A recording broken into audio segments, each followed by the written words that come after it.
Hello folks, Jonathan Milam here with a wonderful trumpet. It is a Conn Vintage One. A new remake, I believe they said by Conn-Selmer. Magnificent horn, really startlingly good. This particular one, sterling silver bell with gold plate. Can you beat that? I'm going to get right into playing, and just the old American number, spiritual, Negro spiritual. I've got a mule. Her name is Sal. 15 miles on the Erie Canal. It's with a Warburton 6 MC.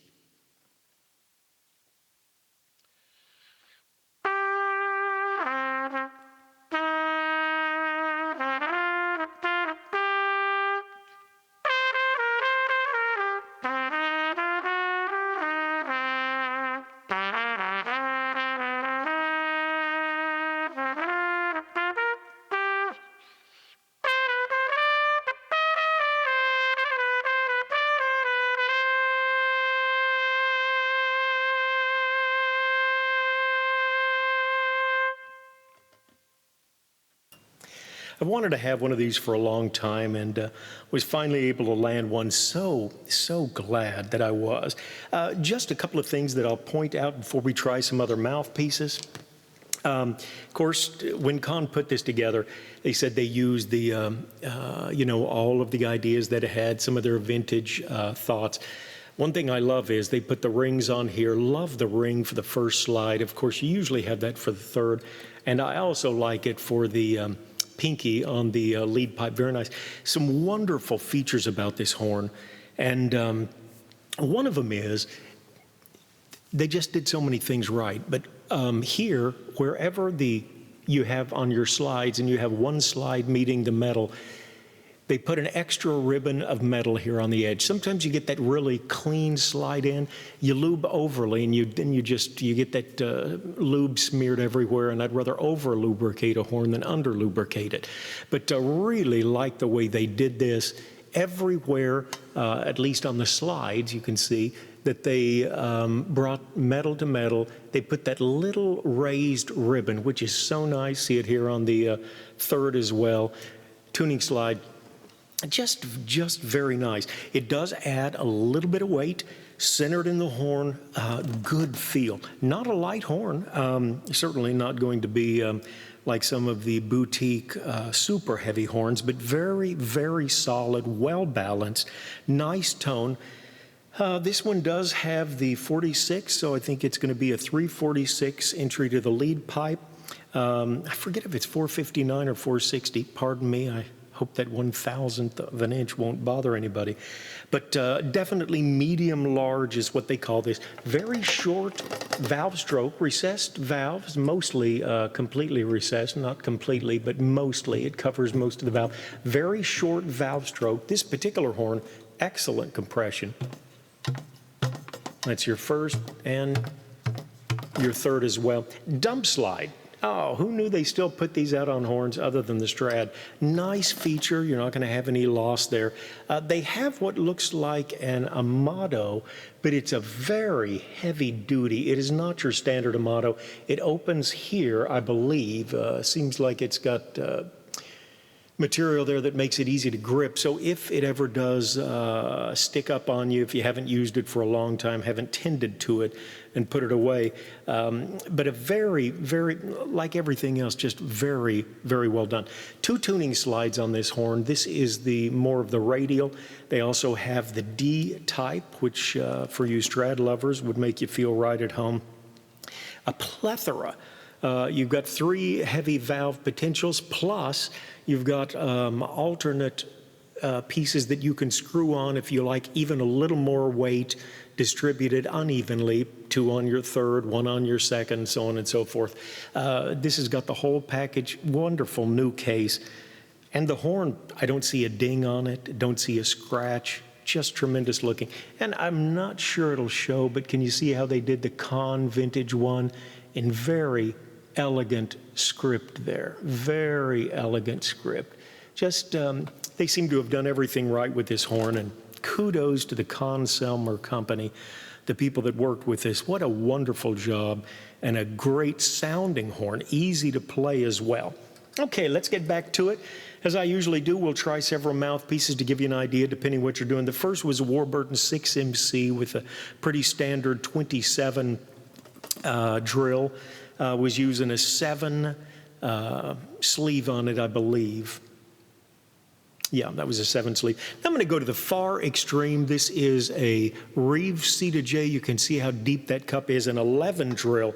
If you like the dark flugel sound and need something intimate, not too bright. If you're in a small environment and doing some nice jazz, this might be just the ticket for you.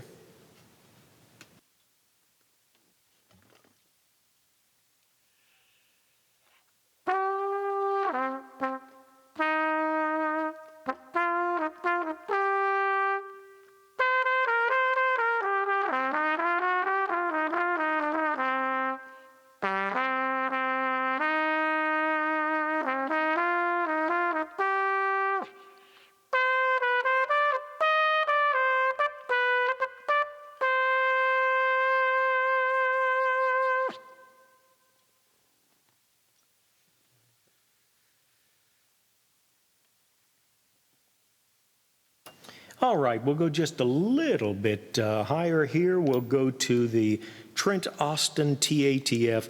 Not quite so deep a V, and about a 24 drill, I believe, maybe 23. And a little more pliability. Again, works great if you're in a smaller venue, but this one will enable you to, I think I hit a G above high C tootling around a few days ago, so you can really do a lot with this mouthpiece.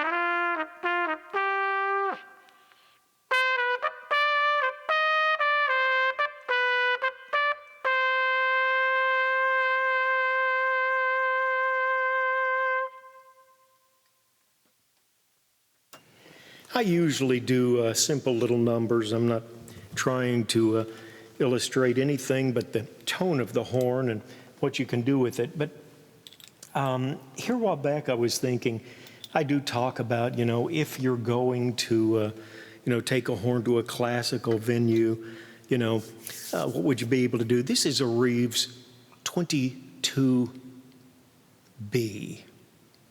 No, excuse me, 42B, patterned after the Bach 7B, quite a deep cup, and a 24 drill, so definitely what you could consider a legit mouthpiece, I think you'd say. Love the way he does his backbores, though.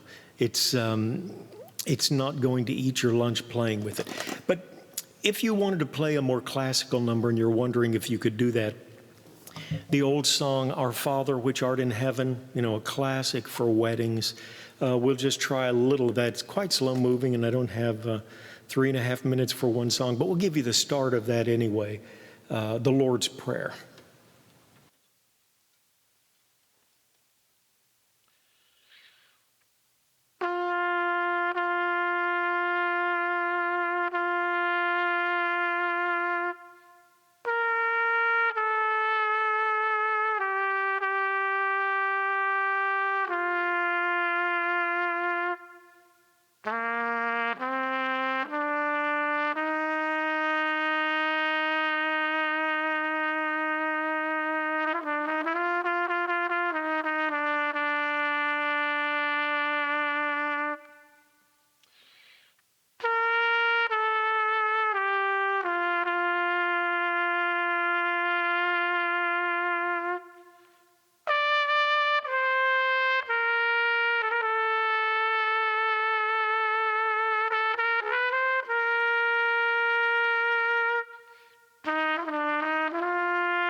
pardon me, I had an attack of nerves.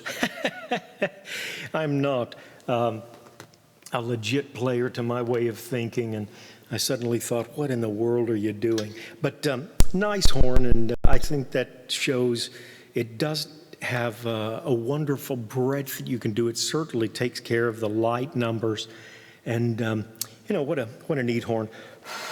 All right, a little more shallow. We'll try a Reeves, and this is a 42M. His medium. Back to I've Got a Mule, my style.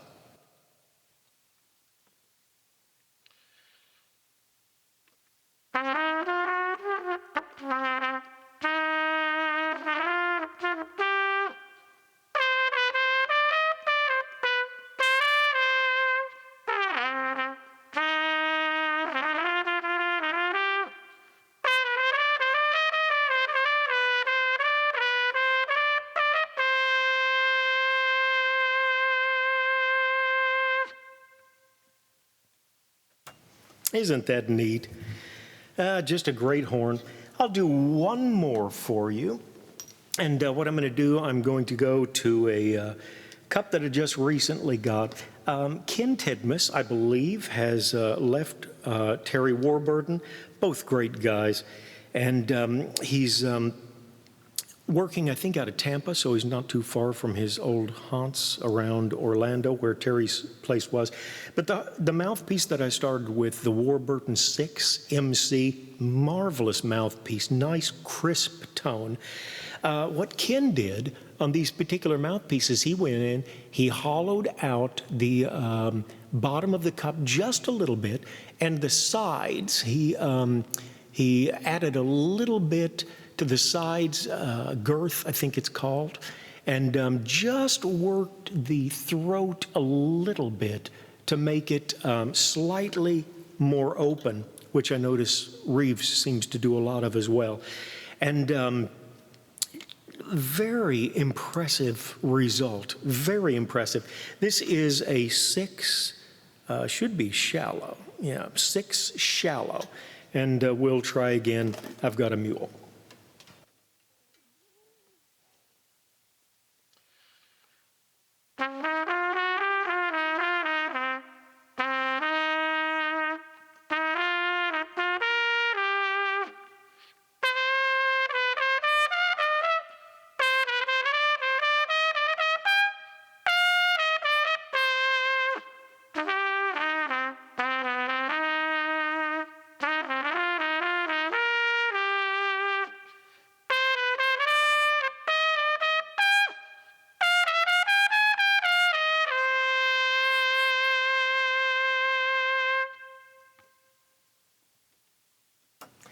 I'm working with a different mic. I don't usually use it. It's a Cascade Fathead Gold.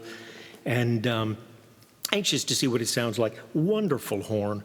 If there's a problem, it's definitely with my setup and playing.